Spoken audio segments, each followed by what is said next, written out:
Pakistan aesthetic hair transplant centre advance pico laser technology کی بدولت جھائیوں اور براؤن دھبوں کا خاتمہ آپ کی جلد کو دے ایک نیا نکھار. نامور ایستھیٹک کنسلٹنٹ ڈاکٹر حنیف سعید کی زیر نگرانی. فون 0341 000 6060 0345 210 5338.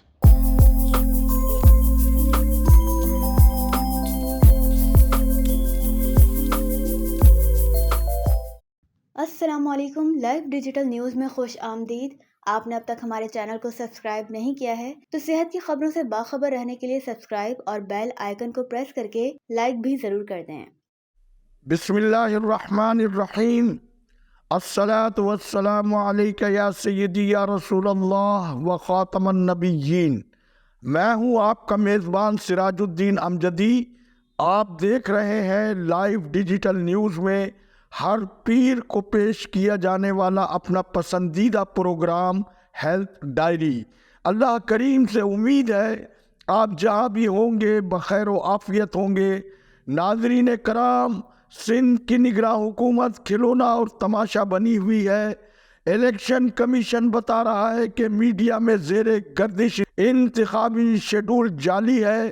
سب سے دلچسپ پہلو، انتخابی دنگل میں اترنے والی اقتدار پرست جماعتیں بھی انتخاب کے بارے میں غیر یقینی کیفیت سے دوچار ہیں، جبکہ عوام پاکستان اور انتخاب کی بنیاد جمہور سندھ سمیت ملک میں بے رحم احتساب کی خوشگوار گھڑیوں کے منتظر ہے. سپہ سالار جنرل سید عاصم منیر پر عالمی برادری نے بھروسہ کیا.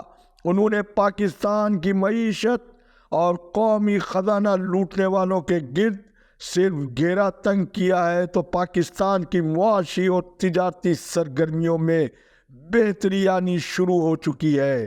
لیکن باب الاسلام سندھ وہ تاریخی صوبہ ہے جس نے قیام پاکستان کی قرارداد کی منظوری میں سبقت حاصل کی. وہیں بعد میں بدقسمتی سے اس صوبے کی قیادت نے ادھر ہم ادھر تم کا نعرہ لگا کر مشرقی پاکستان سے اپنی جماعت کا ایک امیدوار بھی کھڑا نہ کیا، اور بعد میں پاکستان کھپے کا نعرہ لگانے والے نے اس ملک اور صوبہ سندھ کے عوام کے ساتھ کیا ظلم اور ناانصافی کی ہے. ان کے دور کے ہی ان کے پولیس افسر راؤ انوار کے انٹرویو کی جھلک سن لیں اور پھر آپ خود ہی فیصلہ کر لیں. ایک سب سے بڑی منی لانڈرنگ کی چیز بتاؤں کہ ان کے پاس ایک لڑکا تھا جو کہ جس کا بھائی ہے نا 18 اکتوبر میں شہید ہو گیا تھا. اس کو انہوں نے نوکری پہ رکھا. مشتاق نام تھا اس کا. مشتاق سارے کام کیا کرتا تھا. ان کا خاص آدمی تھا. دوائی دینا، کھانا دینا، ٹائم پہ ہر چیز کو وہ کرنا. اور اس کے علاوہ بھی ہے نا بہت ساری ہے. وہ میں نے ویڈیو میں بھی اس کو شناخت کیا تھا کہ ایان علی کو ایئرپورٹ وہی چھوڑ کر آیا جب $5 لاکھ پکڑے گئے. اس کے علاوہ اس مشتاق کے اکاؤنٹ میں بحریہ ٹاؤن سے 8 بلین روپیز ڈالے گئے. 8 ارب زین شیخ نے، زین ملک. اور اس کے بعد یہ کیس بھی بنا، یہ لکھا ہے JIT پہ. اور اس کے بعد وہ 8 بلین روپیز جو تھے وہ اس کے اکاؤنٹ میں تھے. اس کو دبئی تھا، دبئی سے لنڈن بھگا دیا اور کہا کہ وہ تو ہمارا منیجر تھا. منیجر کے پاس کہاں سے 8 ارب روپے آگے؟ وہ آپ کی نوکری کیوں کرے گا؟ منیجر بھی نہیں کرے گا. حالانکہ میں تو جانتا ہوں نا وہ دوائی شوائی دیتا تھا اور کھانا دیتا تھا. تو آپ یہ مجھے بتائیں کہ یہ اس طرح کی چیزیں ہوئی ہیں اور یہ سب ثبوت ہیں. ثبوت ہیں. خدا را اس چیزوں کو دیکھیں. یہ زرداری صاحب کا ذاتی ملازم بالکل. ہاں، جو زرداری صاحب کو آپ کہہ رہے ہیں دوائیاں دیتا تھا، خود زرداری صاحب نے ایڈمٹ کیا. میرا تو منیجر ہے. گیا تھا ایئرپورٹ، وہی ایان علی کو چھوڑنے گیا تھا اور آپ نے آئیڈینٹیفائی کیا تھا اسے. ہاں، میں نے کیا، سب نے کیا. ٹھیک. وہ جو جا رہا ہے بیگ رکھ رہا ہے، ساری چیز کر رہا ہے. صحیح. کیونکہ پریزیڈنٹ ہاؤس کی طرف سے پروٹوکول پہلے تو تھے، وہ اس وقت پریزیڈنٹ تو نہیں تھے. ناظرین کرام، بدقسمتی سے اسٹیبلشمنٹ نے جس مینڈیٹ کے ساتھ سندھ کے نگراں وزیر اعلیٰ جسٹس ریٹائرڈ مقبول باقر کو بھیجا، وہ حلف اٹھانے کے بعد اس سسٹم مافیا کا حصہ بن گئے، جس کی وجہ سے ان کی اپنی رٹ آج خود سوالیہ نشان بن گئی ہے، جس کی تازہ ترین مثال سول اسپتال حیدرآباد کی ہے. جس نے وزیر اعلیٰ کی تحقیقاتی کمیٹی کو ادویہ کی خریداری میں مبینہ بدعنوانی کا ریکارڈ نہ صرف دینے سے انکار کر دیا بلکہ محکمہ سے سندھ جو وزیر اعلیٰ نے اس شعبے میں جہاں انہوں نے متوازی وزارت صحت قائم کر رکھی ہے، ان کے سیکریٹری صحت سندھ ڈاکٹر منصور عباس رضوی نے LDN کی جانب سے بار بار نشاندہی کے بعد سندھ سروسز اسپتال کراچی کے جعلی اکاؤنٹنٹ وہاب اللہ یوسفانی اور جعلی اسٹور کیپر منصور علی کو جو شوکاز نوٹسز جاری کیے ہیں، ہماری تحقیقاتی ٹیم کے مطابق وہاب اللہ یوسفانی نے پرانے کسٹمر کی حیثیت سے ایڈیشنل سیکریٹری مولانا بخش شیخ کے ذریعے سیکریٹری صحت سندھ کے احکامات کو اسی طرح سے ہوا میں اڑا دیا جس طرح سے ماضی میں اینٹی کرپشن اسٹیبلشمنٹ کے ڈپٹی ڈائریکٹر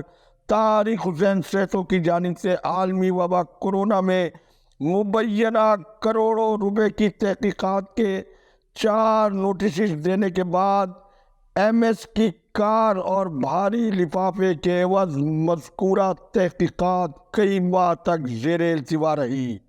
الحمدللہ LDN کی سچ اور حق کی صحافت کے نتیجے میں جعلی اکاؤنٹنٹ وہاب اللہ یوسفانی کی کرپشن اور بدعنوانیوں کا طارق حسین سیتو شکار ہو کر اپنا منصب تو کھو چکے ہیں، لیکن یہ اقدام بھی انصاف کے مطابق اس لیے نہیں کہ تبادلہ مٹی پاؤ والا سسٹم کا تسلسل ہے۔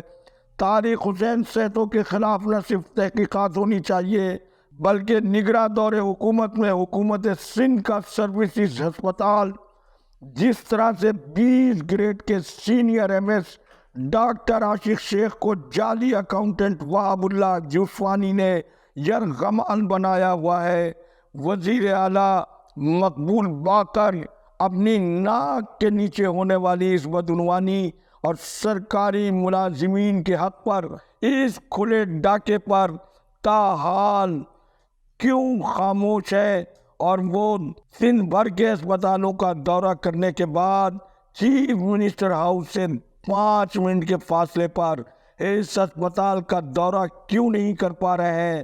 انہیں کس طاقت نے سندھ سروسز اسپتال کے دورے سے دور کس نے رکھا ہوا ہے؟ آج تک کے لیے سندھ سروسز اسپتال کے لیے اتنا ہی، تفصیل انشاءاللہ منگل کی رپورٹ میں بھی آپ کے سامنے پیش کروں گا۔ ناظرین کرام، محکمہ صحت سندھ میں ایڈیشنل سیکریٹری مولانا بخش شیخ کا ہیلتھ مینجمنٹ کیڈر کا مبینہ ناانصافی اور لاقانونیت کا کھیل زور و شور سے جاری ہے۔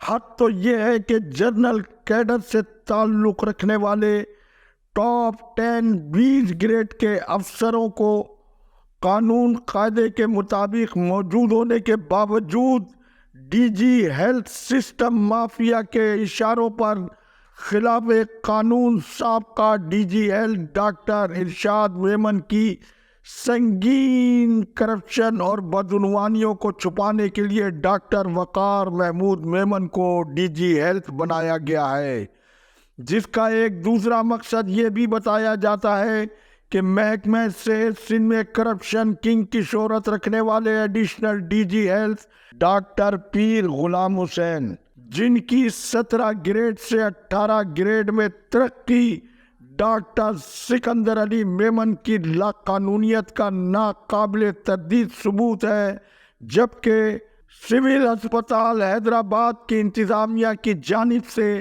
نگراں وزیر اعلیٰ کی تحقیقاتی کمیٹی کو ریکارڈ نہ دینے کا جو واقعہ پیش آیا ہے وہ ایک کمزور جونیئر ترین DG ہیلتھ کی تعیناتی کا وہ شاخسانہ ہے جس سے نگراں وزیر صحت ڈاکٹر سعد خالد نیاز بھی اپنے آپ کو بری الذمہ قرار نہیں دے سکتے ہیں۔ آج کی ڈائری کے آخری حصے میں ملک کے سب سے پہلے سرکاری ٹراما سینٹر میں کمپیوٹر کی فنی خرابی یا کچھ اور کی تفصیل کچھ اس طرح سے ہے کہ الیکٹرانک میڈیا اور سندھی اخبارات کی خبروں کے مطابق Benazir Bhutto institute of drama Karachi میں